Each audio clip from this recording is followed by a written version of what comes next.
Bonjour les élèves, voici un premier exercice sur les nombres décimaux. Il est très simple. Vous avez des nombres donnés en lettres et vous les traduire, les trouver avec les chiffres. Donc je vous laisse faire ça, on se retrouve ensuite pour la correction. Vous devez être capable de le faire sans utiliser le tableau des unités, mais dans la correction, je le présenterai.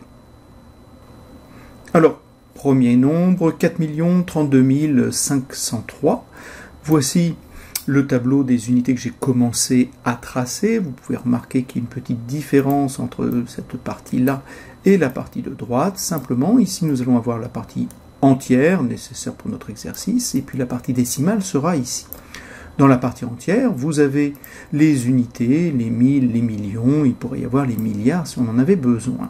Là, chacune est séparée en trois, puisque vous avez les unités, les dizaines, les centaines, puis à nouveau les unités de 1000, les dizaines de 1000, les centaines de 1000, les unités de millions, et ainsi de suite. Pour la partie décimale, vous allez avoir une symétrie ici par rapport aux unités. Vous avez les dizaines, et donc à droite, vous aurez les dixièmes. Vous avez les centaines, vous aurez les centièmes, vous avez les unités de 1000, vous aurez les millièmes, puis les 10 millièmes, 100 millièmes, millionièmes, etc.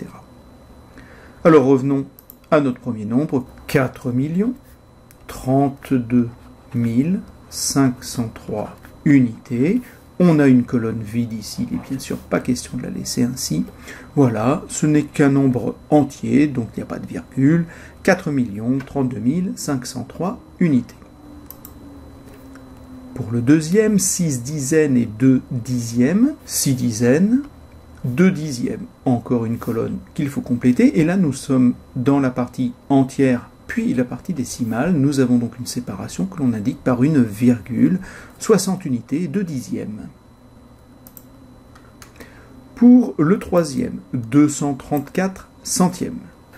Les centièmes, c'est ici, donc si on en veut 234, il faut faire ça. Mais nous allons avoir notre séparation, nous passons de la partie entière à la partie décimale, on doit donc l'indiquer par la virgule, 2 unités, 34 centièmes. Pour le quatrième, 200 115. 200 115, 2 centaines de mille et 115 unités. Évidemment, nous complétons les colonnes vides. On a un nombre entier, 200 000 et 115 unités, 200 115. Le dernier, 5 unités, 3 dixièmes et 8 millièmes. Alors, 5 unités, 3 dixièmes, 8 millièmes. Nous avons encore une colonne à compléter. Nous marquons la virgule de la séparation de partie entière, partie décimale. On a donc comme nombre au final 5 unités, 308 millièmes. Voilà les réponses à cet exercice. On se retrouve ensuite pour un nouvel exercice.